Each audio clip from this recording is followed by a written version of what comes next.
الله عليه وسلم صلى الله على محمد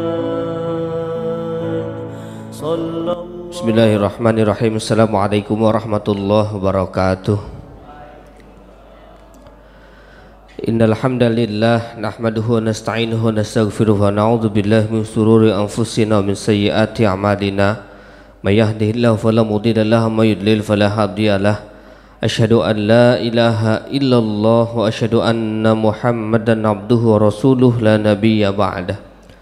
Allahumma fassalli wa sallim wa barik wa karrim ala habibika sayyidina wa maulana Muhammad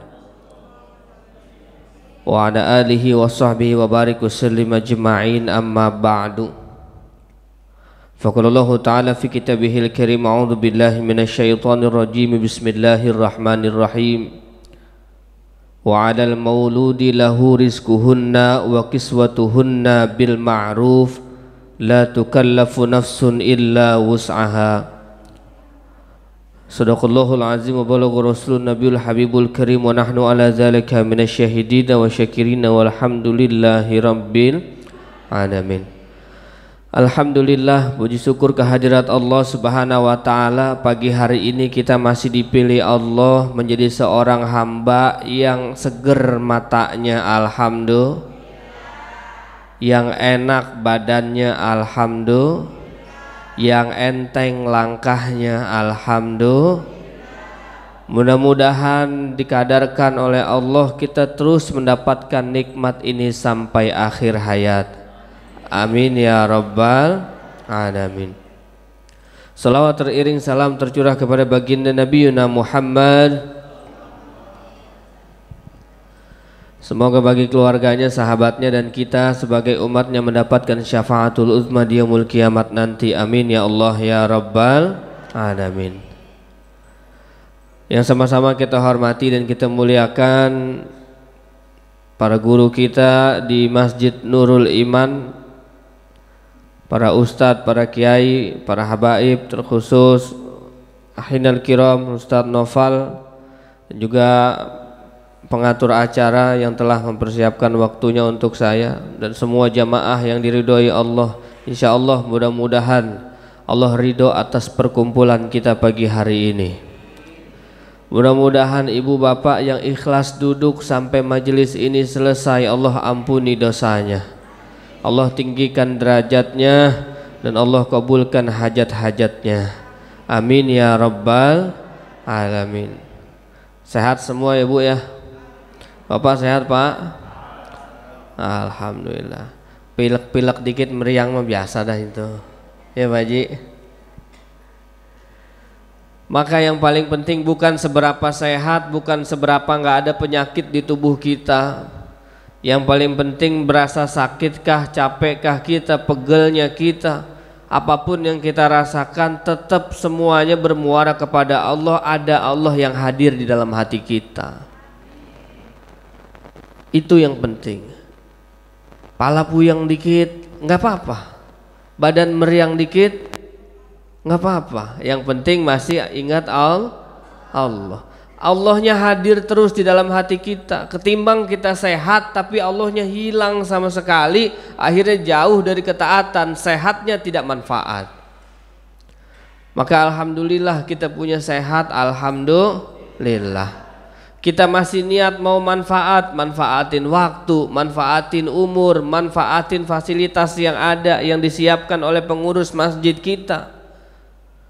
Sebab ini perjuangan yang luar biasa. Para DKM masjid berusaha memakmurkan masjid, namanya aja DKM, Dewan Kemakmuran Masjid. Bagaimana masjidnya makmur, jamaahnya juga makmur. Itu bukan perkara gampang. Dan gak sedikit DKM tapi kurang makmur, betul gak? Padahal dia yang coba, kelihatannya secara kasat mata mungkin DKM gak begitu makmur, tapi sejatinya dia dimakmurkan Allah. Kenapa? Karena dia rela dirinya untuk mengurusi umat, untuk memakmurkan rumah-rumah Allah. Jadi nggak makmur itu cuman sudut pandang manusia aja. Hatinya bisa dengan mudah Allah cukupkan, Allah bahagiakan, sebab dia berupaya untuk membahagiakan umat Nabi Muhammad sallallahu alaihi wasallam. Ibu bapak, ini memasuki akhir tahun, betul ya? Akhir tahun Masehi.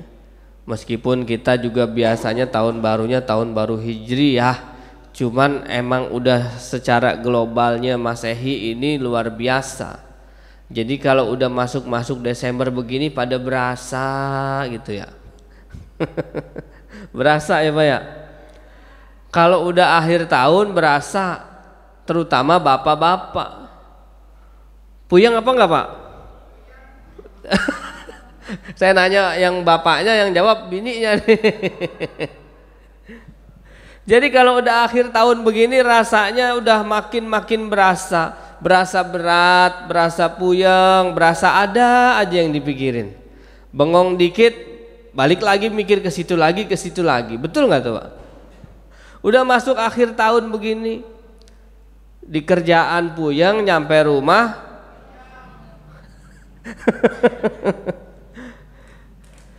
kenapa ini sering terjadi? Karena mungkin adanya kebutuhan, adanya sesuatu hal yang harus kita bereskan, sesuatu hal yang menjadi kewajiban kita, terutama bapak-bapak sebagai kepala rumah tangga. Hal ini terus terjadi dan ditambah lagi banyaknya sesuatu hal yang terlalu cepat kita pikirin. Banyaknya sesuatu hal yang belum waktunya kita pikirin, udah kita pikirin duluan. Ditambah lagi banyaknya kebutuhan, istri mulai ngasih catatan nih ya, bayar pajak motor, pajak mobil, pajak rumah, betul. Anak sekolah, daftar ulang, beli baju, beli seragam, beli ini, ya Allah. Ini suami kalau dikasih begituan terus Bu, nah tuh, lihat tuh Bu, muka-muka kusutnya luar biasa. Tapi sering terjadi, padahal ini setiap tahun kita bisa lalui, kita bisa lewatin ini. Adanya puyeng, adanya mumet, kita mikirin bayar ini, bayar itu, buat ke sini, buat ke situ, puyeng di kepala. Padahal ujung-ujungnya pasti beres. Betul nggak Bu? Pak, betul nggak Pak? Kan kita puyeng bukan tahun ini doang. Tahun lalu puyeng nggak kira-kira? Puyeng. Lebih puyeng mana sama tahun lalu? Beda, tahu dah, beda-beda dah itu. Mungkin kita pernah ngerasain tahun yang benar-benar lebih puyeng lagi beberapa tahun lalu, betul nggak kira-kira? Tapi bisa nggak dilewatin? Bapak Ibu masih nyampe ya ke tahun ini, artinya apa? Ngapain kita sepuyeng-puyeng itu? Ngapain kita sesetres-stres itu? Toh ujung-ujungnya tahun ini nyampe 2023 lewat, nyampe 2024, betul nggak? Ini 2024 udah mau habis, puyeng lagi, kusut lagi mukanya. Entah masalah bininya minta ini itu, masalah anak, masalah kerjaan, target perusahaan, apa segala macam. Puyengnya nggak udah. Padahal itu tiap tahun pasti beres. Jadi kita yang bikin puyeng sendiri. Kita banyak mikir sesuatu itu semua kita taruh di kepala kita tuh. Bahkan hal yang masih panjang kita udah pikirin dari sekarang. Bayar pajak 4 bulan lagi dipikirin dari sekarang. Bagaimana nggak puyeng?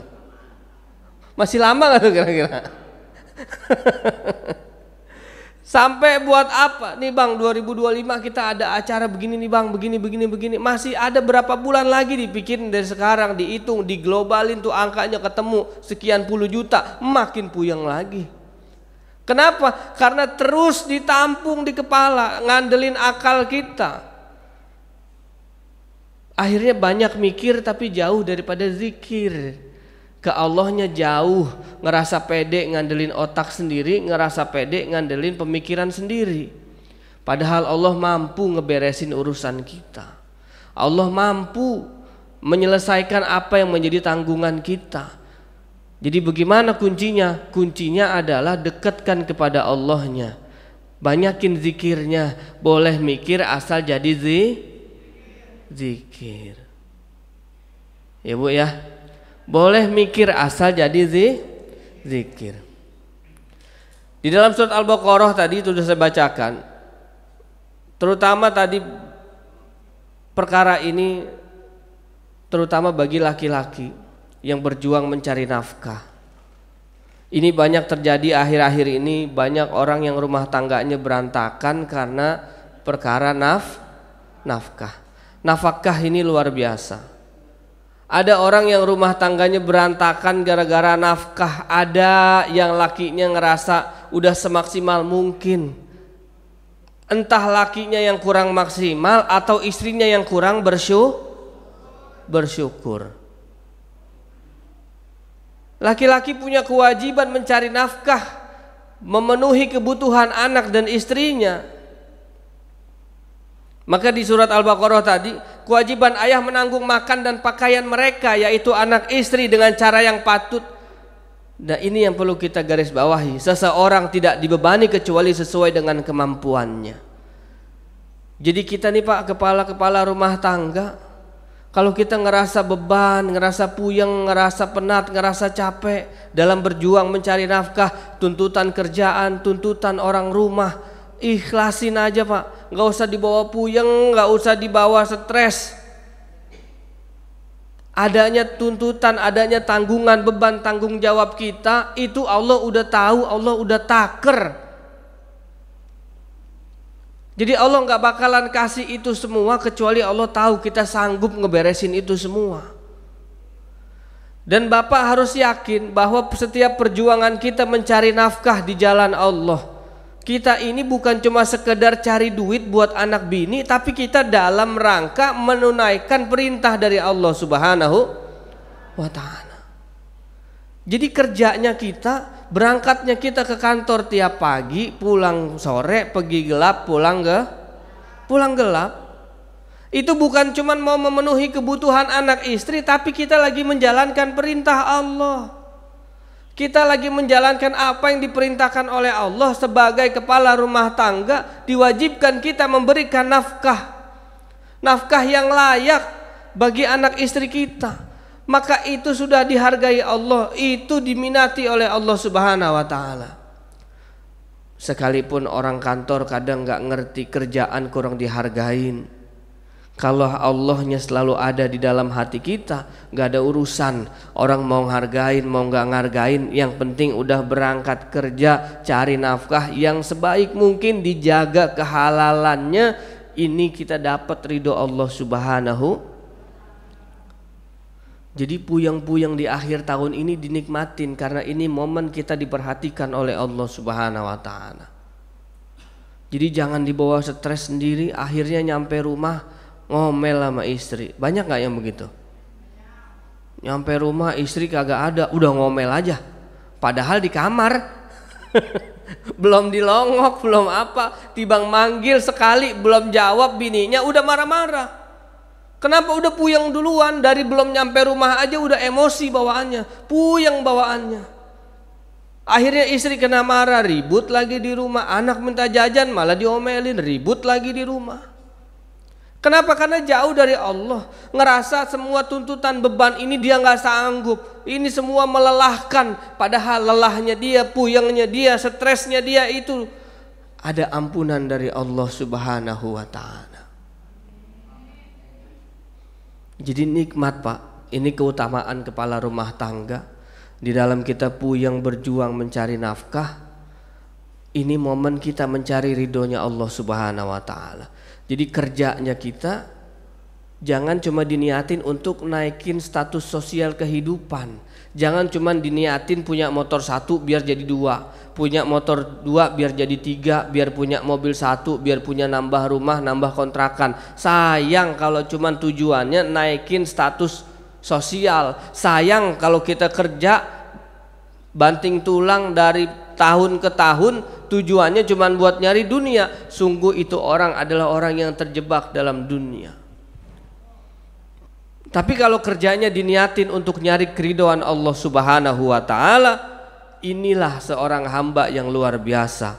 Dia jadikan ikhtiarnya menjadi media untuk mencari keridhaan Allah Subhanahu wa ta'ala.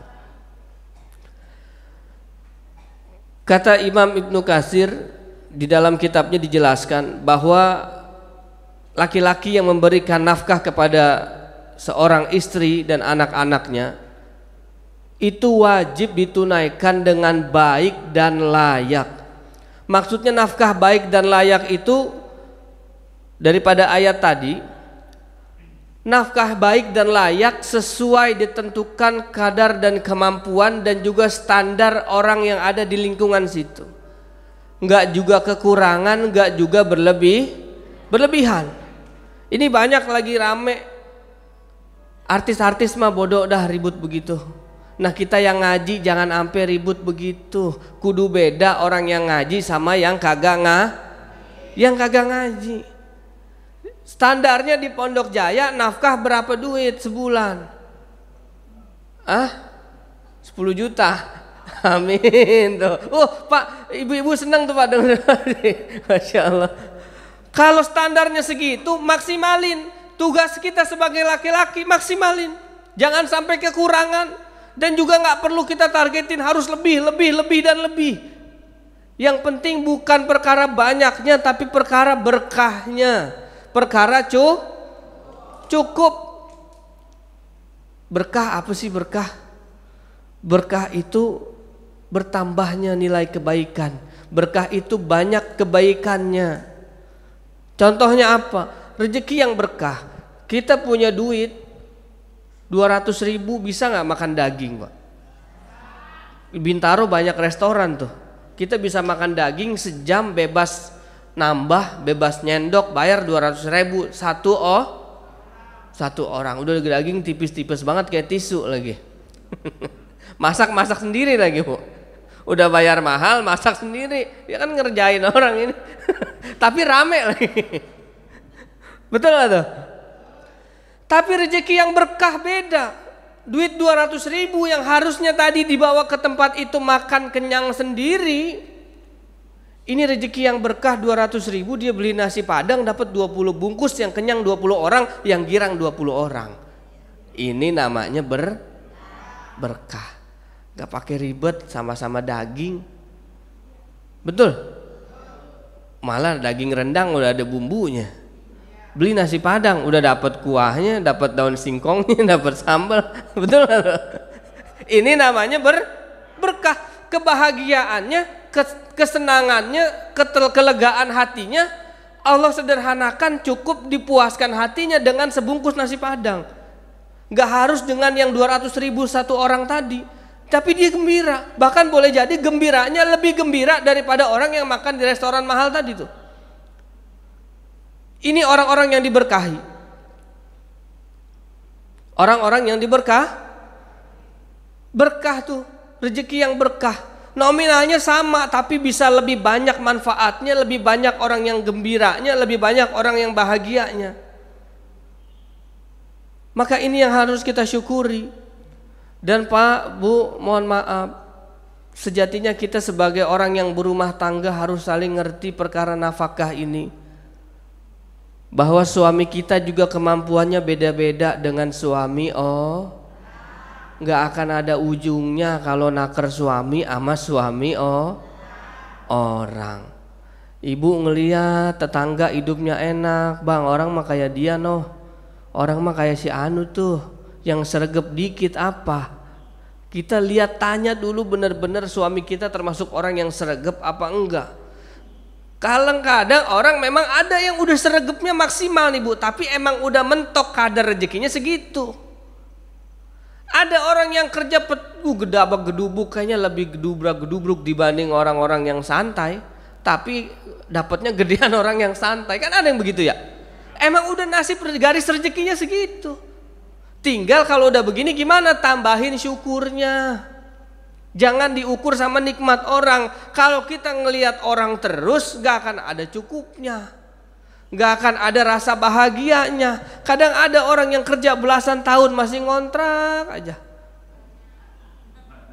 Banyak. Poinnya bukan ngontraknya Bu, tapi kalau kita bersyukur, ya gak apa-apa kita ngontrak, yang penting masih kebayar. Kamu cari rezekinya halal, insya Allah kita daripada kita ngotot cepet-cepet punya rumah, duit apa aja disikat, duit apa aja dihabek aja, yang penting cepet punya rumah. Yang ada rumah jadi tapi keberkahannya kagak ada. Ini jadi istri juga kudu benar. Kudu jadi orang yang, Bu, istri itu ibaratnya navigator, Bu. Tahu navigator? Google Map, tahu Google Map? Nah, kita kalau jalan diarahin belok kanan. 200 meter belok kiri. Ini istri ini kerjanya begitu tuh. Suami yang nyetir nih.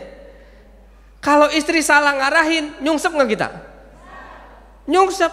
Orang laki itu pemimpin, dia yang bawa, dia nakodanya, dia supirnya, dia drivernya. Tapi kalau yang ngarahin yang ngaco, nabrak bareng-bareng, celaka bareng-bareng. Ini kita lagi jalan nih, naik motor boncengan suami istri. Begitu naik motor hampir kesenggol sama orang. Kalau navigatornya bener, kalau istrinya bener, sabar. Apa kata istrinya? Bang, sabar bang. Udah biarin, dia buru-buru kali kebelet mau ke kamar mandi itu. Sabar, udah biarin, orang masing-masing punya urusan. Akhirnya apa? Sabar tuh lakinya. Saking aja gue bawa bini loh. Betul gak tuh? Kalau kagak bawa bini gue kejar loh. Ini bini yang bisa ngademin suami ini. Tapi lihat bini yang satu lagi, begitu hampir disenggol orang, wah kurang ajar tuh orang, bang kejar bang, ini nggak bisa dibiarin, bahaya tuh orang, kejar. Dikejar nggak Bu? Dipukul tuh orang. Tadinya suaminya santai, gara-gara bininya ngomong begitu, diudak, minggir lu, berantem jadi di pinggir jalan tuh. Banyak nggak begitu? Gara-gara siapa tuh? Nah ngaku, nih Pak, jarang-jarang perempuan ngaku nih Pak. Jadi bagaimana ngarahinnya? Bang sabar, gak apa-apa. Insya Allah nafkah yang abang perjuangkan ini halal dan berkah. Gak apa-apa bang, kita rezekinya segini. Lebih baik segini bang, yang penting cukup bang. Daripada abang bawa rezeki yang haram masuk ke perut anak kita. Aduh bang jangan sampai kita dibakar bareng-bareng di neraka ya bang ya. Adem gak Pak punya bini begitu Pak? Bini kita begitu gak Pak? Jangan kenceng-kenceng Pak, bininya ada di belakang. Gak apa-apa bang, kita segini yang penting cukup, berkah, insya Allah manfaat. Anak-anak semua makan, itu yang penting. Hari ini semua makan, kita syukuri dulu. Ini kebalikannya bang, ayo bang, mumpung lu kan jadi ketua DKM. Nah repot nih. Mumpung bang, mumpung jadi lurah, mumpung jadi camat, mumpung telunjuk lu tajem bang, apa yang lu tunjuk tuh beres dikerjain sama orang. Mumpung tanda tangan lu laku bang, tanda tanganin bae udah. Banyak gak yang begitu? Maka gak sedikit laki-laki terjebak jadi koruptor gara-gara mulai keinginan yang bertambah, gak adanya rasa syukur. Ingat-ingat dulu ngontrak, begitu punya rumah mulai gaya-gayaan, bini pengen perabotan Tupperware semua. Kan yang puyeng siapa? Mulai tambah arisan 1 bisa beres ikut arisan 2, arisan baju beres ikut arisan tas, mulai lagi terus begitu. Akhirnya laki bingung, setorannya kudu gede ke rumah, gue nyabet apa lagi nih. Betul? Maka Bapak, yang harus selalu saya bilang, hadirkan setiap kita keluar rumah itu kita nyari perhatian Allah, nyari ridhonya Allah, bukan cuma nyari kenyang perut anak istri. Perjuangan kita cari nafkah ini diajarkan oleh Rasulullah Muhammad sallallahu alaihi wasallam. Bahkan kita itu tercatat sebagai orang yang berjihad di jalan Allah Subhanahu wa taala. Bapak cari nafkah, berjihad di jalan Allah. Berkata Nabi Muhammad SAW, Allahumma sholli wa sallim wa barik alaihi. Marra 'ala Nabi sallallahu alaihi wasallam rajulun fara'a ashabu Rasulillah sallallahu alaihi wasallam min jildihi wa nasyayatih. Ya. Bagaimana ketika itu Nabi Muhammad jalan bersama para sahabat, papasan sama orang. Lalu kemudian papasan sama orang yang badannya gagah, bagus, keker dah begitu. Sahabat bilang, kata sahabat, ya Rasul, seandainya laki-laki yang bersemangat itu dia ikut berjihad di jalan Allah Subhanahu wa taala. Seandainya, maksudnya orang kalau badan begini, keker begini ikut jihad nih luar biasa nih ya Rasul. Lalu kemudian apa kata Rasulullah? Ketahuilah bahwa orang itu sedang berjihad di jalan Allah. Nah, ini sahabat yang kaget. Berjihad di jalan Allah. Iya, dia lagi jihad di jalan Allah. Dia keluar rumah niat cari nafkah untuk anaknya di rumah, dia tercatat sebagai orang yang berjihad di jalan Allah. Dia keluar rumah niat cari nafkah untuk istrinya, dia tercatat sebagai orang yang berjihad di jalan Allah. Kalau dia di rumah punya orang tua renta yang dia urusi, yang dia nafkahi, dia keluar rumah dia tercatat sebagai orang yang berjihad di jalan Allah Subhanahu wa taala. Jadi Pak, Bapak keluar rumah apapun profesinya, mau jadi sales, mau kerja di kantor, mau jadi cleaning service, mau ngojek, itu berjihad di jalan Allah Subhanahu. Yang dagang terus dengan dagangnya, itu jihadnya kita sebagai kepala rumah tangga, jihadnya kita di hadapan Allah Subhanahu wa taala. Jadi jihad itu bukan cuma sekedar orang yang bawa-bawa pedang ikut perang. Ini Nabi Muhammad tadi menjelaskan bahwa dia lagi berjihad di jalan Allah. Maka syukuri, nikmati momen-momen ketika kita bersama Allah. Saya dulu ngerasain Pak, ngerasain dulu dagang belanja ke pasar induk Keramat Jati. Ya Allah, pakai motor jam 2 pagi udah berangkat Bu. Cuma itu yang bisa kita kerjakan. Di samping paginya saya harus ngajar di madrasah. Kalau kita ngajar di madrasah, kita kalau ngarep gaji puyeng sendiri. Karena memang saya niat biar manfaat ilmu, di samping itu saya niat nurut sama guru. Bagaimana caranya saya bisa berkhidmat sama guru saya ngajar di situ. Tapi kan kebutuhan terus berjalan, betul nggak? Ada anak yang perlu diberi susunya, ada kontrakan yang kudu dibayar, ada listrik yang entar bunyi. Bagaimana caranya? Saya berpikir apa? Kalau masih bisa, fisiknya masih kuat, masih bisa dimaksimalkan, maksimalin. Kalau bicara capek, semua orang hidup pasti kagak ada orang hidup yang kagak capek. Kerja capek nggak? Di rumah aja capek. Coba libur sebulan orang kerja, capek nggak? Capek. Tidur 3 hari orang bangun-bangun. Bangun tidur lagi, entar bangun bingung ngapain ya, nyender tidur lagi, capek nggak lama-lama? Tidur doang aja capek. Orang hidup mah capek. Poinnya bukan masalah capeknya, tapi bagaimana capeknya ini kita nikmatin, bagaimana kita dapat rasa capek ini habis ngapain, kan gitu. Jelas capeknya. Kalau bicara capek mah capek. Tapi kalau badan ini masih bisa dimaksimalin, berangkat. Ini saya sadar betul kewajiban kita sebagai laki-laki, kewajiban kita sebagai kepala rumah tangga yang tadi dijelaskan untuk mencari nafkah untuk anak istri. Kalau masih ada waktu, udah lanjut dah. Jam 2 pagi sih berangkat ke Keramat Jati, bawa motor, belanja buah, dagang buah saya. Itu naik motor, pulang saya bawa 200 kilo, saya iket tuh Pak. Saya iket tuh. Bawa beronjong, tahu beronjong? Sebelah kanan ada mangga, sebelah kiri ada alpukat, di depan ada salak 30 kilo, belakang ada apel, pir, jeruk, anggur segala macam, saya iket semua. Itu sampai susah belok itu. Udah mau berangkat jam 2, ngantuk-ngantuk, habis sholat subuh baru saya pulang, udah diikat semua tuh. Sering-sering saya tidur di motor tuh Bu, ngantuk. Saya bilang, ya Allah, saya cuma berjuang berikhtiar sebagaimana yang Engkau anjurkan.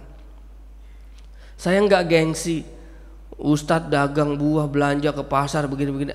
Yang ngasih gelar Ustadz kan bukan saya, betul? Tapi perkara ngasih nafkah itu tugas saya, kewajiban saya. Saya sekedar syariat aja, apa yang diperintahkan Allah. Allah suruh saya dagang, saya jalanin. Ngantuk-ngantuk saya jalan aja. Saya bilang, ya Allah, kalau mati udah haknya mati di jalan, saya ikhlas dah. Mudah-mudahan ini tercatat jadi mati syahid nih, sebab saya lagi berjihad di jalan Allah. Itu Pak, kali 2 meter lagi mau nabrak trotoar, bangun tuh saya. Udah mau ngerem tuh, melek mata saya. Itu saya benar-benar ngerasa Allah ngejagain saya tuh di situ tuh. Udah mau nabrak angkot, udah dikit lagi ketabrak, bangun. Unik nih cara Allah. Tidur, bagaimana nggak tidur? Kita manggul-manggul sendiri, ngikat sendiri. Udah gitu pagi kita masih ngajar ke sekolahan sampai sore. Dari sore abis maghrib saya ngajar ngaji lagi. Kadang malam ada majelis taklim sampai jam 10, jam 11. Kadang-kadang pulang ceramah langsung saya berangkat ke Pasar Induk. Tinggal buka gamis, taruh di jok motor, saya belanja. Itu sering saya jalanin. Udah mau nabrak aki-aki naik sepeda, bangun saya. Tiba-tiba dengar suara aki-aki. Untung belum kena.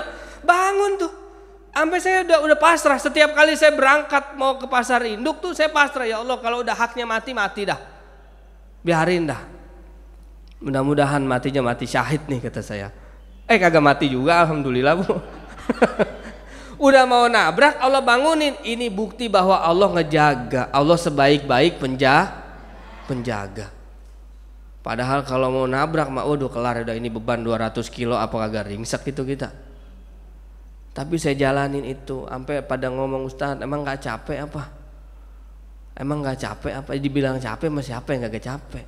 Cuman kita gak bisa banyak milih, gak perlu banyak protes sama Allah, gak perlu banyak ngarep dikasihanin orang, betul gak?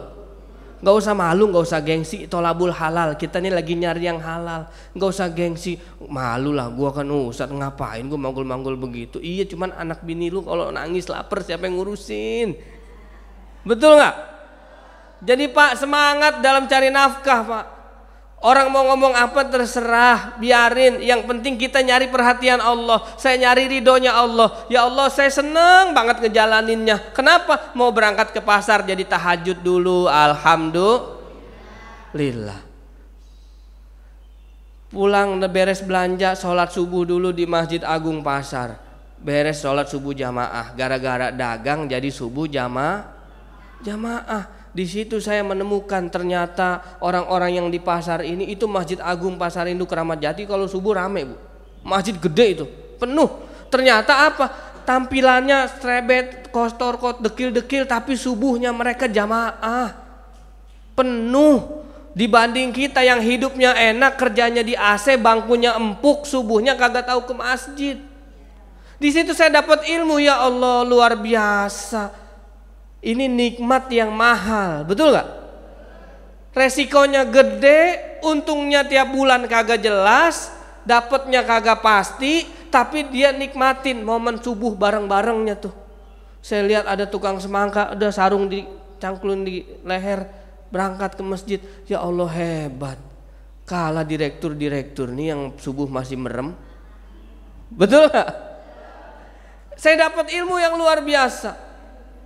Kalau bicara capek, tapi saya pikir apa? Pada waktunya nanti ini badan akan hancur. Betul Pak? Kita bakal mati. Kita di rumah baik juga pasti mati. Betul nggak? Ada orang yang hidupnya capek. Lihat engkong kita, bapak kita, tetangga kita kali mah. Yang dulunya mikul-mikul pisang tanduk dibawa keliling. Laku belum pasti, betul gak? Tapi itu dia jalanin bertahun-tahun. Kenapa? Ini maksimal yang bisa dia lakukan. Ikhtiarnya begini. Emang apa Pak? Emang kagak pengen kerja di kantor? Bukan gue udah pengen, gue udah punya ijazah. Gue bisanya begini. Yang penting anak bini makan, bisa bayar sekolah. Tuh belasan tahun hidupnya penuh kesederhanaan. Kenapa? Karena ada rasa syukur. Dia yakin dia ini lagi berjihad di jalan Allah. Dia lagi sedekah yang terbaik ini dia lakukan. Apa? Nafkah untuk anak istri. Jadi dia lihat Allahnya ada di dalam hatinya. Meskipun jalan kaki keliling Pondok Jaya, bawa-bawa kapuk, kan dulu masih banyak ya tukang kapuk. Itu kalau hujan bingung tukang kapuk tuh Bu. Kapuk kena hujan beratnya kayak apa itu. Tapi memang itu ikhtiar yang dia bisa. dijalanin mencapai maksimal, tinggal bagaimana istrinya rasa syukurnya ditambah. Maka ini yang membuat rumah tangga bahagia. Saya jalanin Bu, alhamdulillah tuh Pak, saya jalanin dagang buah begitu, ya Allah nikmat, makasih ya Allah, dengan begini saya bisa tahajud, bisa subuh jamaah, dengan dagang buah begini kita jadi bisa sedekah. Nah ini niatnya, kita upaya, kita ikhtiar, bukan cuma niatin buat kantong sendiri, tapi niatin ada kebaikan. Dengan saya dagang saya bisa sedekah. Apa sedekahnya? Orang belanja 5.300, saya udah 5.000 aja, 5.900 udah 5.000 aja. Tuh dikali berapa orang, dikali berapa kilo, terus begitu. Kalau kita kagak dagang belum tentu kita sedekah sehari ceban. Betul nggak? Kalau ada yang ngamen, yang minta-minta, pasti yang dicari yang 2 Kalau ada gope malah. Betul. Tapi kan begini enak, cuma angka di timbangan tadi, tapi kita bisa ikhlasin tuh, lega tuh kita. Lebih baik lebih ke sono daripada kurang kemari, begitu ya. Daripada lebih kemari udah biarin dah sono terus. Enak tuh, nggak berasa tuh sedekah kita.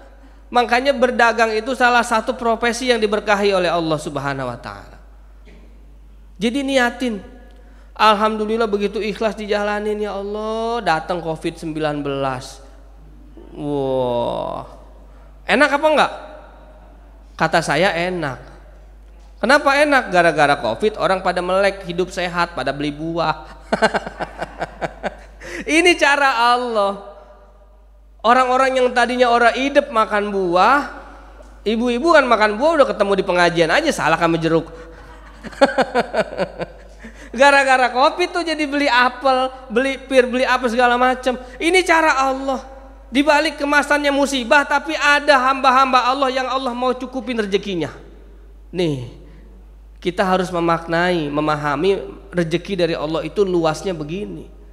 Ya Allah, saya nikmatin, belanjanya makin banyak dinikmatin. Kebeli mobil, alhamdulillah. Saya kerja di kantor dulu di Sudirman 3 tahun, 4 tahun gak kebeli mobil. Saya bolak-balik ke Pasar Induk kebeli mobil, alhamdulillah. Lagi kerja di kantor rapi nggak kebeli mobil. Abis itu Covidnya hilang, buahnya sepi lagi. Nggak usah sedih. Ini kebiasaan kita. Kalau udah begini ngeluh, sekarang mah dagang nggak kayak dulu. Dulu mah enak. Ya sekarang mah boro-boro. Dapat segini aja udah alhamdulillah. Alhamdulillahnya di akhir. Gantian, hamba Allah bukan kita doang. Betul nggak? Hamba Allah bukan kita doang. Kemarin dibikin rame, emang Allah mau kasih biar situ punya rumah. Udah dapat rumah, ya gantian yang minta rumah bukan lu doang. Nih gantian tukang bubur rame, alhamdulillah. Betul nggak Pak Haji? Es teh Solo rame, alhamdulillah. Abis itu gantian, ini yang rame. Ini udah kebeli mobil, udah kebeli rumah. Ya ini biar dia juga punya. Dia juga hamba Allah juga. Ngapain repot?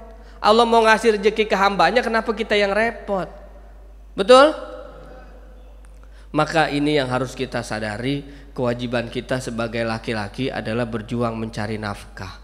Nafkah yang baik, yang halal, yang berkah. Gak harus banyak. Jangan terjebak dengan nominal, jangan terjebak dengan angka yang banyak, yang besar, tapi poinnya seberapa yang kita dapat ini bisa lebih mendekatkan diri kita kepada Allah Subhanahu wa ta'ala. Itu menjadi sebaik-baik sedekah. Ya. Jadi kalau capek Pak, ya Allah nikmatin Pak. Di kantor capek nyampe rumah, siapa orang bagi kepala rumah tangga yang pagi harinya dia berangkat cari nafkah, lalu kemudian dia lelah, dia pulang di sore hari, dia berbaring karena lelahnya dia mencari nafkah yang halal. Ini laki-laki ini mendapatkan ampunan dari Allah di sore harinya. Enaknya jadi umat Nabi Muhammad, dalam setiap kesusahan kita ada kafaroh, ada ampunan dosa dari Allah Subhanahu wa ta'ala. Bapak dimaki-maki sama atasan, Bapak ikhlas, Bapak diem aja udah, ya Allah ini bagian daripada perjuangan saya, nahan hati, nahan emosi, nahan sabar, saya berjuang cari nafkah, kalau memang ini harus yang saya laluin, saya ikhlas ya Allah. Begitu dah, syukurin itunya. Nyampe rumah ada istri minta ini minta itu, ya Allah alhamdulillah, cukupin ya Allah, berkahi, bahagiakan istri saya. Allah bisa ngeberesin itu semua. Allah bisa ngeberesin angka yang dikasih sama istri kita yang harus kita bayar itu Pak, meskipun ikhtiar kita mentok segitu-gitu aja. Allah maha mampu. Allah bisa merubah gelapnya malam menjadi terangnya siang. Betul gak? Dari siang berubah jadi gelap aja Allah bisa, apalagi timbang ngeberesin cicilan motor kita. Allah bisa merubah dari terang jadi gelap, mendung, hujan, sampai terang lagi bisa, dan gak perlu pakai proposal, gak perlu pakai rapat tuh Pak. Beres aja jadi begitu. Apalagi cuma ngeberesin urusan kita. Maka tinggal tadi kita tanamkan di dalam hati kita, banyakin zikirnya, banyakin syukurnya. Kita ini lagi belajar sedekah. Tinggal kalau udah dapet kita ingat ada hak-hak yang harus kita tunaikan. Selain daripada anak istri, ada hak untuk kita bisa bersedekah. Kita keluarkan apa yang harus kita sedekahkan. Betul nggak? Dalam hadis kalau Rasulullah Muhammad SAW, kullu ma'rufin shadaqah wa kullu ma anfaqahu rajulu ala nafsihi fahuwa lahu shadaqah. Wa ma anfaqahu ala ahlihi fahuwa lahu shadaqah wa ma waqa bihi iradahu fahuwa shadaqah. Apa kata Nabi Muhammad SAW? Setiap perbuatan baik itu sedekah. Setiap harta yang dinafkahkan oleh seorang laki-laki untuk dirinya sendiri maka bernilai sedekah. Setiap harta yang dinafkahkan untuk keluarganya bernilai sedekah. Dan harta yang dijaga dengan tujuan memberi nafkah juga bernilai sedekah. Bapak ngejagain duit disimpan, bukan ngejagain dipegangin, dijaga dipegang. Tujuannya apa? Entar buat anak saya kudu bayaran, disimpan. Ini juga termasuk nilai sedekah. Jadi ngasih istri jangan pelit-pelit. Langsung sedekah. Jadi kalau kadang-kadang kita memaknai sedekah juga terlalu sempit. Itu ke anak istri itu sedekah. Nyenengin istri kita sedekah. Itu bagian daripada jihad fisabilillah tuh Pak. Bahkan ada ulama mengatakan kalau kita nyenengin bini anak kita, kita bawa ke mall, kita belanjain, kita senengin dia, itu bagian daripada jihad fisabilillah. Tapi tujuannya apa? Bukan cuma nyenengin jasmaninya. Contoh, kita punya anak kita udah hafal kulhu, udah bisa sholat, udah bisa sujud, alhamdulillah. Kita apresiasikan dalam rangka mengawal tauhid Allah, dalam rangka mengawal kalimat-kalimat thayyibah yang ada di dalam kepalanya. Kita senengin hatinya dalam rangka itu tadi, mengapresiasi hadirnya Allah di dalam hati anak kita. Kita gembirakan dia, ini bagian daripada jihad. Maka jangan hitung-hitungan. Kalau anak udah seneng, udah bisa begitu, kasih, senengin hatinya. Bini kita berangkat kerja, dia duha, dia baca Ar-Rahman, Waqiah, Al-Muluk, alhamdulillah. Itu bagian daripada sedekah. Kebahagiaan istri luar biasa. Kalau punya bini begitu tuh Pak, ajak ke Ciputat tuh Pak, suruh milih emas tuh Pak. Oh ini lantas, gila suruh ke toko emas milih yang gede-gede banget. Ini yang bikin laki-laki pada cepet stroke begini nih Bu. Maksudnya nyenengin bawa duit 3 juta, lu mau gelang yang mana, yang diambil yang 15 juta. Penyakit repot. Maka kita niatin berjuang cari nafkah, sabar aja. Ustadz boleh nggak perempuan bantu cari nafkah? Boleh nggak Bu? Hah? Boleh nggak? Lihat dulu suaminya udah mencapai maksimal belum dalam cari nafkah. Kalau suami udah maksimal, tinggal niatin tambahin syukurnya. Udah orang perempuan nerimain, sabar. Bu, suami kita udah maksimal, gajinya sama orang-orang, udah 5 juta. Cuman kadang-kadang banyak perempuan-perempuan yang kurang syukur. Bang, saya kerja aja dah bang. Ini mulai ada keinginan yang ujung-ujungnya menyengsarakan. Saya kerja aja dah bang, biar kita bisa kayak orang-orang. Nah tujuannya udah salah, niatnya biar pengen kayak orang-orang. Akhirnya apa? Begitu kerja timbul masalah baru. Bu harus yakin, kalau tadi suami ibu ikhtiarnya sudah maksimal, rezeki yang dia dapat akan Allah cukupkan untuk orang satu rumah satu keluarga tadi itu. Ini rumusnya. Suami nyari kerja, gaji dapat UMR, berapa UMR sekarang? 5 juta. Ada yang 4, ada yang 5. Taruh dah 4 juta, 5 juta ya. Udah maksimal nih dapat segitu. Allah bikin cukup itu. Allah bikin cukup, urusan waktunya bayar sekolah ada, waktunya bayar listrik ada, waktunya bayar motor ada. Ini Allah bikin cukup. Tapi kalau udah ada mulai orang perempuan mulai usik nih, mulai ngelagu, bang gue kerja aja deh bang biar kayak orang-orang. Kan kita juga pengen bang ngecor rumah tuh yang atas biar tingkat rumah kita. Nah mulai ada keinginan begini yang padahal belum perlu amat. Akhirnya begitu dia kerja tambah masalah baru tuh, tambah masalah baru. Mulai ada pengen ini, akhirnya bukan cukup malah makin puyeng. Banyak kan yang begitu? Karena apa? Begitu istri ikut mulai kerja, mulai ada keinginan yang sepenuhnya hasrat duniawi, rasa syukurnya kurang. Gajian ini beli ini, gajian besok beli itu, gajian ini buat bayar ini, buat bayar itu. Padahal yang kerja 2. Saya banyak jamaah cerita, Ustadz, saya begitu laki bini kerja rasanya nggak cukup. Akhirnya begitu saya mutusin berhenti, saya nurut sama suami saya. Sekarang yang nyari duit 1 orang, malah cukup, Ustadz. Banyak kan yang begitu? Banyak. Kita lihat tukang dagang, Bu, bininya di kampung, boro-boro ikut kerja, tinggal aja kagak serumah. Tapi cukup nggak? Saya ngobrol, bang, ini dari saya masih SD dia dagang es sampai gini hari masih dagang es juga. Kenapa bang masih dagang es sampai hari begini?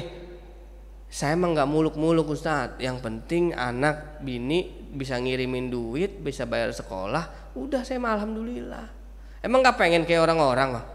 Ya orang-orang mah biarin aja. Orang kan beda-beda. Ih hebat ini tukang es. Apa karena dia dagang es kali adem mulu pikirannya ya? Syukurnya gede, ya Allah luar biasa. Boro-boro pengen beli ini itu, bininya di kampung tuh. Udah bertahun-tahun buat bawa bini kemari aja dia sederhana aja, santai aja udah. Yang penting sepakat, sama-sama ikhlas, sama-sama ridho, udah berjuang sama-sama, saling doa, saling ikhtiar semaksimal mungkin. Nah ini yang luar biasa. Yang jadi laki-laki juga kudu maksimal. Kalau badan masih sehat, kerja yang benar. Tidur makan baik. Ada jamaah nanya, Ustadz, suami saya udah nggak kerja semenjak habis di PHK, dia kagak mau kerja lagi.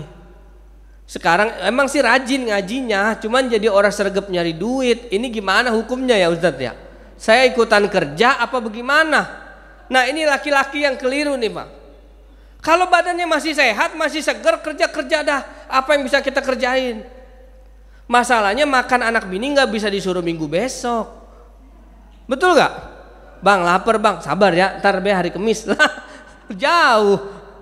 Kalau badan masih seger, kerja yang maksimal. Ini bagian daripada jihad fisabilillah tadi.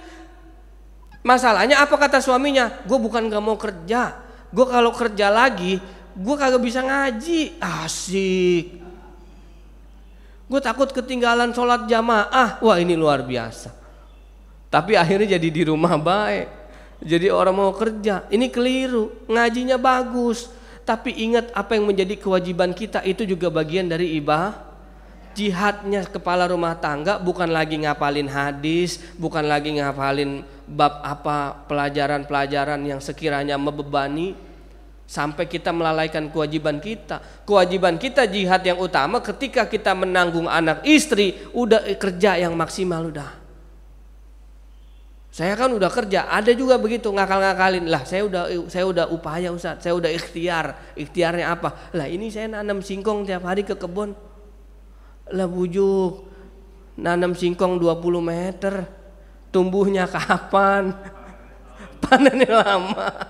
Ini cuma akal-akalan ikhtiarnya dia, nggak boleh begitu. Nanam, kerja. Jadi yang ngojek juga ngojek, saya kan udah ngojek Ustaz, saya udah berangkat dari rumah. Iya berangkat dari rumah, cuman keluar dari rumah lu ke pangkalan, ngopi, main HP, ketawa, hahaha, betul gak? Ntar giliran pulang, ya neng bagaimana lagi mendapatnya segini 20.000, udah lu syukurin aja dah. Nah ini nih kebangetan nih.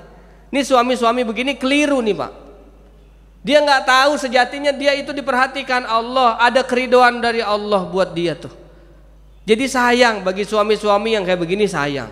Maksimalin, mumpung masih ada tenaga, mumpung masih sehat, maksimalin, senengin anak istri, itu kita lagi nyari ridhonya Allah Subhanahu wa ta'ala. Itu tadi saya bilang kenapa saya berangkat ke sana ke sini. Kadang-kadang sampai teman-teman gitu-gitu amat sih Tat, gitu-gitu amat bagaimana maksud lo? Iya, ceramah sehari bisa 3 tempat, 4 tempat, pernah sehari sampai 6, dihajar semua. Dia kata kali saya lagi ngumpulin amplop kali. Bebas-bebas aja. Orang makan mau berprasangka bagaimana, bebas-bebas aja. Tapi saya ngerasanya bukan itu. Selagi saya bisa berikhtiar, toh nggak tiap hari kan acara sehari 4, sehari 3, betul nggak? Ada kalanya kalau lagi nggak ada ceramah ya di rumah sama anak istri, ada hak bagi mereka. Kita sadar bahwa mereka juga ada hak atas diri kita. Tapi selagi kita sehat maksimalin. Kenapa? Di rumah wakyahnya mati pasti mati. Kita manggul-manggul, kita macul, kita dagang, kita ngojek, wayahnya mati pasti mati. Mendingan mati lagi berjuang daripada mati lagi rebahan. Orang pukul lagu rebahan, baik mati juga. Iya, pada akhirnya ini akan hancur, saya yakin. Itu yang saya yakini sampai hari ini. Ini kalau saya mati badannya hancur, udah jadi bangke, betul nggak? Makanya bukan masalah jadi bangke mah pasti. Tapi apa? Semasa sehat, semasa hidup kita jadiin badan ini jadi media buat kita berprestasi di hadapan Allah Subhanahu wa ta'ala. Dipakai buat ngapain aja sehatnya, ntar kan ditanya. Ngayeng ke sono kemari manfaat ora? Jelas apa ora? Saya capek ya Allah, ini badan sakit, ini jatuh sakit, ujung-ujungnya nggak ada umur meninggal dunia. Kalau dipakai buat berjuang, buat dakwah, buat ngajar sono sini mah nggak apa-apa. Kiai-kiai kita begitu soalnya. Saya malu kalau saya mau malas-malesan ngelihat guru saya.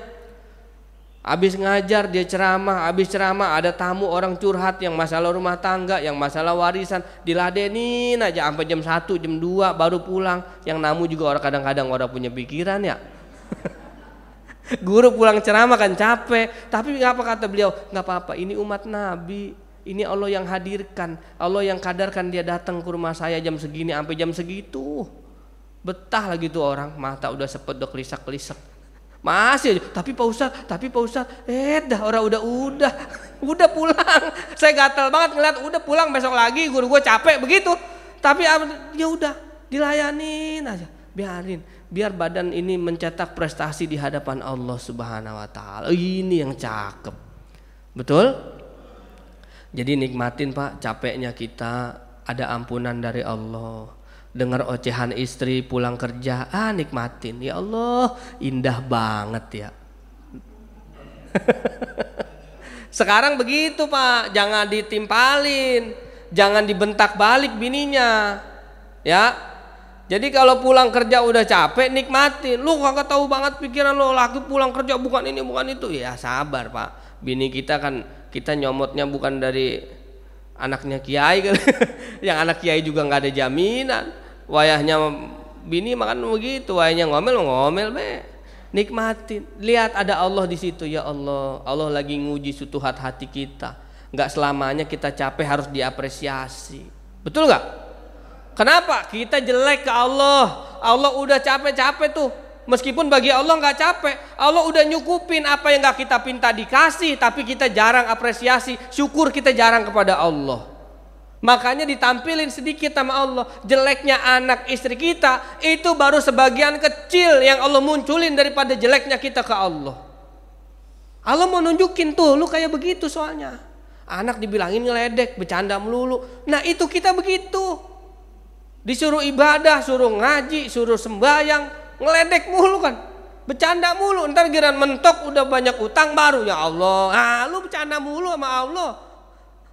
Makanya ditunjukin tuh anak istri yang ngeselin, yang nguji kesabaran kita. Ingat ya Allah, iya ya, kok bini ngeselin amat ya.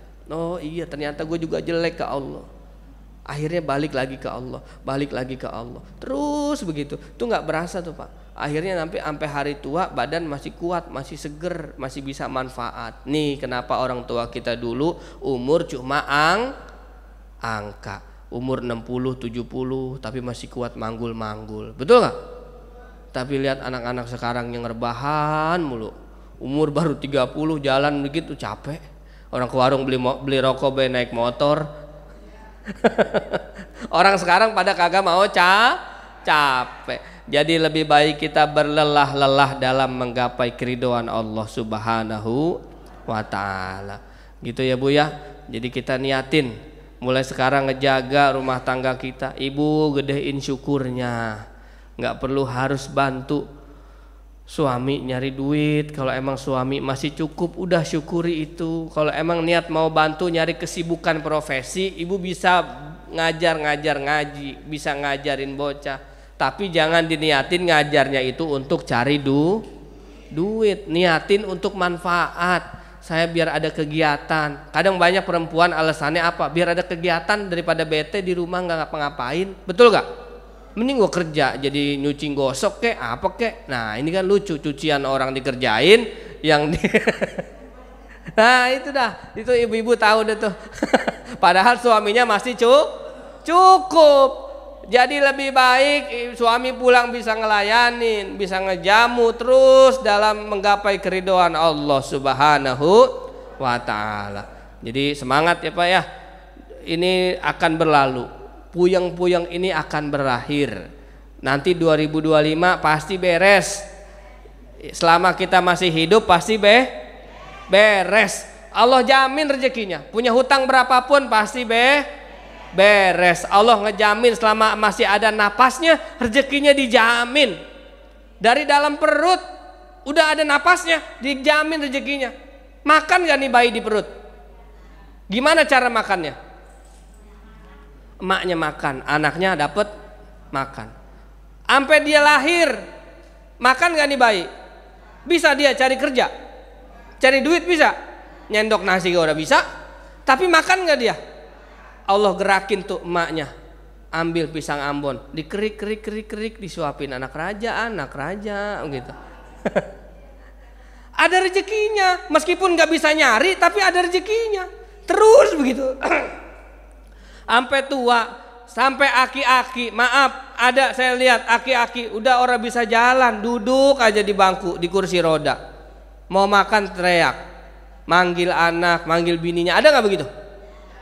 Tapi Allah datengin tuh, tiba-tiba datang cucunya, Kong udah madang belum? Sini saya suapin. Tuh dia nggak perlu ke dapur, datang yang di dapur, nggak perlu nyendok, tinggal ngap, masuk nggak ke mulut? Biar kata tua udah orang bisa ngapa-ngapain selama masih ada napasnya, Allah jamin rezekinya. Sampai yang di rumah sakit Bu, udah orang melek tapi masih ada napasnya, dijamin rezekinya. Apa rezekinya? Tuh yang masuk lewat selang, buburnya langsung diselang. Ada nggak yang begitu? Oksigennya, infusnya, itu rezeki bukan tuh? Rezeki dibayar tuh, beres. Jadi kita kudu yakin selama masih ada napasnya dijamin sama Allah. Meskipun rezeki orang beda-beda. Ada yang bentuknya itu tadi. Meskipun sampai bubur yang masuk ke selang nggak lewat tenggorokan lagi, tapi selama rezeki dia bagaimana caranya mau dibolongin kek masuk tuh rezekinya. Kenapa? Allah jamin selama masih ada nafasnya. Allah jamin rezekinya. Jadi nggak perlu khawatir. Kita nanggung anak, nanggung istri, Pak, nggak usah khawatir. Udah Allah yang cukupin. Allah tahu tadi ya, Allah tahu beban ini dikasih ke kita karena kita bisa melewati itu semua. Tambah lagi ada mertua, tanggungan, alhamdulillah beres. Tambah lagi ada saudara, ada ponakan, ada adik ipar, nggak usah dibawa puyeng. Allah nambahin ini pasti Allah udah nyiapin buat dia tuh. Betul nggak?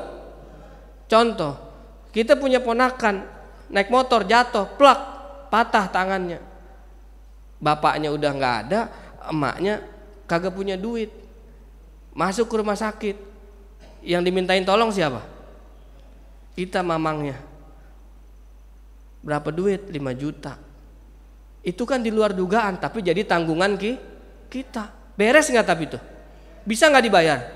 Bisa. Tapi giliran nggak ada ponakan yang tangannya patah, ada nggak 5 jutanya? Ini nyari 5 juta susah. Giliran nyari buat orang, cepet dapatnya ada. Jadi nggak usah khawatir. Kita nanggung rezeki banyak orang, justru itu yang harus kita tanamkan. Gedein kantongnya. Kita selama ini minta buat cuman keluarga kita doang. Ya Allah, berikan saya manfaat buat anak istri saya. Ya udah segitu-gitu doang. Tapi kalau kita niat, ya Allah saya mau manfaat nih, Masjid Nurul Iman mau ada wakaf pembebasan lahan pesantren, mau beli karpet, mau beli. Kita niatin buat banyak orang, buat umat, Allah yang penuhin kantongnya. Kalau kita datang bawa kantong yang kecil, udah penuh ya udah pulang. Tapi kalau bawa kantongnya gede, penuhnya lama. Begitu penuh dapatnya banyak. Alhamdulillah. Jadi kita gedein kantongnya biar dapat banyak. Kita gedein syukurnya, kenikmatan untuk berbagi, bermanfaat bagi orang sekitar kita, bahkan bisa bermanfaat lebih luas lagi. Amin ya rabbal. Kalau ada yang mau nanya, entar aja sekalian kita ngobrol-ngobrol santai. Jadi barangkali ada yang masih punya kegiatan, mudah-mudahan manfaat, dan juga mohon dimaafkan apabila banyak salahnya, banyak kekeliruannya, ada yang khilafnya. Ini semata-mata bukan menggurui juga, ini kita sharing aja. Mudah-mudahan kita bisa saling menguatkan dalam mencari ridho Allah Subhanahu wa taala. Mudah-mudahan kita dikumpulkan terus begini sampai ke dalam surganya Allah Subhanahu wa taala. Kita doakan para pengurus Masjid Nurul Iman yang senantiasa ikhlas, repot, nyiapin semuanya buat kenyamanan ibadah kita. Waktunya mereka buat rapat, mikirin proposal, nyari dana, renovasi masjid, semuanya dipikirin. Mudah-mudahan semuanya dalam keberkahan Allah Subhanahu wa taala. Mudah-mudahan senantiasa Allah muliakan beliau-beliau semua. Allah jamin keluarganya, Allah bahagiakan rumah tangganya. Amin ya rabbal alamin. Al-Fatihah. A'udzu billahi minasyaitonir rajim. Bismillahirrahmanirrahim. Alhamdulillahi rabbil alamin arrahmanir rahim maliki yaumiddin. Iyyaka na'budu wa iyyaka nasta'in. Ihdinas siratal mustaqim. Siratal ladzina an'amta 'alaihim ghairil maghdubi 'alaihim waladdallin. Amin. Rabbighfir lana wa liwalidayna. Amin. Subhanakallahumma bihamdika asyhadu an la ilaha illa anta astaghfiruka wa atubu ilaik. Kurang lebihnya mohon maaf. Assalamualaikum warahmatullahi wabarakatuh.